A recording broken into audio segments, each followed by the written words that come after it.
Don Santiago Abascal, muy buenos días. Muy buenos días, don Luis, ¿cómo está? ¿Dónde se halla usted?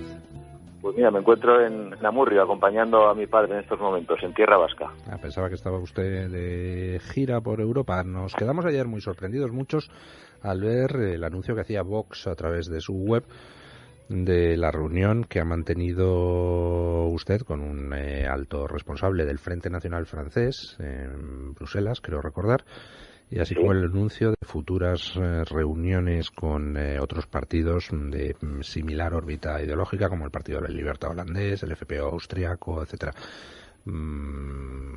Cuéntenos de qué va toda la película. Bueno, pues en realidad es una decisión estratégica que no pone en ningún caso en tela de juicio ni nuestros principios, ni nuestros programas, ni el manifiesto fundacional de Vox, que ha tomado el Comité Ejecutivo Nacional de Vox y que además ha sido también de alguna manera respaldada por los afiliados que fueron consultados muy recientemente sobre esta cuestión y que de una manera muy mayoritaria apostaban por entablar contactos con este tipo de partidos que están fundamentalmente defendiendo la soberanía nacional de sus países y el control migratorio.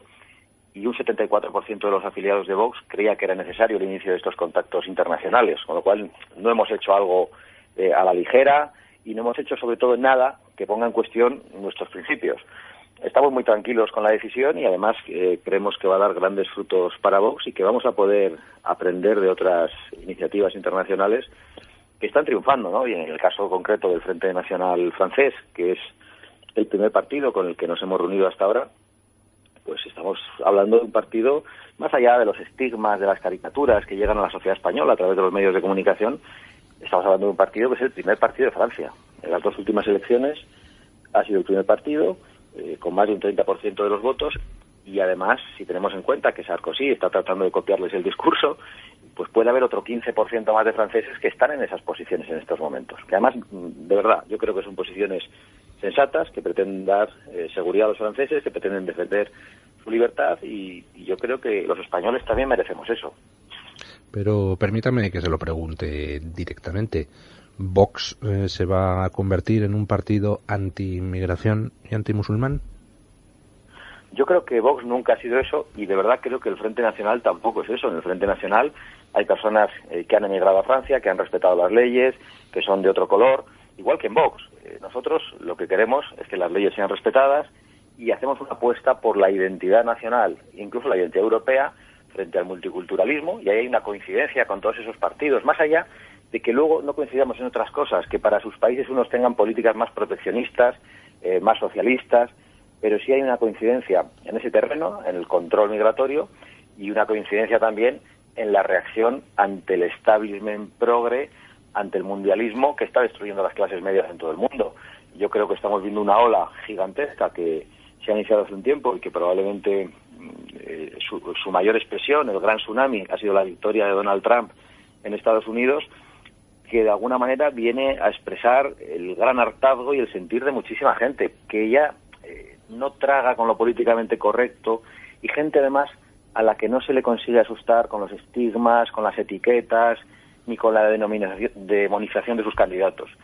Y en ese sentido, pues nosotros pues compartimos el análisis. Y es verdad que no estaremos de acuerdo en todo, ¿no? Pero, por ejemplo, la gente dice, la posición del Frente Nacional respecto a la inmigración, pues yo me he molestado en leerla, y en su página web el Frente Nacional plantea la reducción de la inmigración legal en Francia de 200.000 anuales a 10.000 anuales. Son los franceses los que tendrán que determinar cuántas personas pueden aceptar en su país cada año. Plantean la prohibición de la reagrupación familiar, porque es un gran coladero para la llegada de muchos inmigrantes, la reinstalación de los controles fronterizos para garantizar la seguridad, el endurecimiento de los requisitos para lograr la nacionalidad francesa, es decir, que no sea algo automático, sino que se exija un compromiso con Francia, con la lengua francesa. Plantean la tolerancia cero con la inmigración ilegal y una prioridad de los franceses en Francia, por ejemplo, en algunas cosas como viviendas sociales. Estas medidas serán discutibles, pero no son descabelladas, y yo estoy convencido de que muchos españoles las sienten y las piensan, ¿no? Y, por otro lado, yo te he leído muy atentamente, Luis, en tus tweets, y además lo hago siempre, y agradezco tu sinceridad y el cariño y la justicia con la que tratas los temas.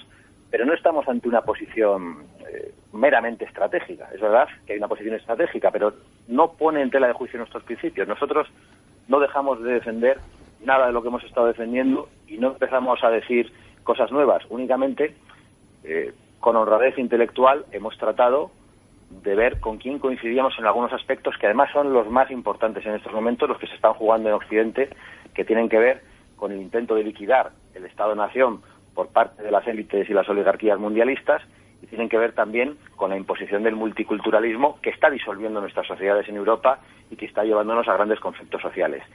Y en esos puntos coincidimos con algunos de estos partidos y yo creo que lo honrado era iniciar esos contactos. No coincidimos con el Partido Popular y con el Partido Socialista, que forman parte de esa visión mundialista de alguna forma, y no coincidimos con otros partidos en Europa. Y además son partidos muy diferentes entre ellos, que, por ejemplo, yo también te leía sobre las posiciones del Frente Nacional respecto a los musulmanes, que no he encontrado unas posiciones específicas respecto al Islam. Son mucho más duras las del Partido por la Libertad de Holanda, que es un partido fundamentalmente liberal, que entre otras cosas propone algo que aquí nos parece verdaderamente increíble, como la prohibición del Corán en Holanda, y es el partido que encabeza las encuestas en Holanda. Entonces yo creo que que tenemos que ver cuáles son los puntos de coincidencia y sobre todo no asustarnos ante los estigmas. Y nosotros, insisto, no empezamos a decir cosas nuevas, hemos sido muy contundentes en determinados mensajes. Hemos dicho que había que cerrar las mezquitas fundamentalistas, e incluso desde una perspectiva española, que no es la francesa, hemos dicho que había que priorizar la inmigración procedente de los países de Hispanoamérica frente a la inmigración musulmana, porque es mucho más difícil de integrar en nuestra sociedad. Y esas cosas van a seguir así. Vox no ha cambiado, eso es lo que quiero transmitir. Bueno, nos llevaría muy lejos un debate sobre el tema de inmigración, sí o no, y en qué condiciones, pero prescindiendo de ese debate, yo ya dejé ayer clara mi postura a través de Twitter sobre el tema, para que el que tenga interés en conocerla. Pero sí le querría preguntar una cosa desde el punto de vista de la imagen o del marketing. ¿Cree usted que el asociarse con estos partidos tiene para Vox un efecto beneficioso en la sociedad española? Yo sé que en la sociedad española permanecen con mucha fuerza determinados estigmas, pero estoy absolutamente convencido de que esos estigmas cada vez tienen un efecto electoral menor. Esos estigmas también han funcionado en otras partes del mundo. Yo creo que hemos visto la campaña mundial y dentro de Estados Unidos contra Donald Trump. Parecía imposible que alguien del que se decían esas cosas, y que a veces el mismo candidato contribuía a que se dijesen, parecía imposible que pudiese ganar, y ha ganado. Parecía imposible que el acuerdo de paz en Colombia, de paz o de rendición, mejor dicho, pudiera ser tumbado, y lo tumbó la sociedad colombiana. Parecía imposible que el Brexit se produjese, y se produjo. Entonces, yo estoy cada vez más convencido de que una parte muy importante de la sociedad, que se informa por medios alternativos, por las redes sociales, ya no se deja llevar por las etiquetas y por los estigmas que la dictadura de lo políticamente correcto trata de lanzar a todos aquellos que tratamos de eludir su presión y su garra.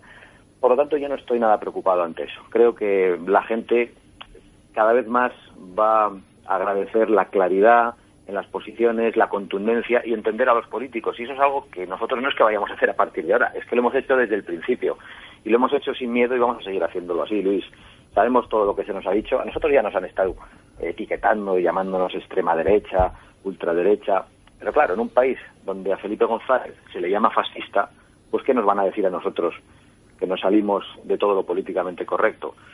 Evidentemente no nos identificamos con esas etiquetas, ni mucho menos, pero no nos vamos a molestar en defendernos permanentemente, sino que nos vamos a molestar en defender nuestros principios, que son los de muchísima gente que hoy se siente políticamente sin representación.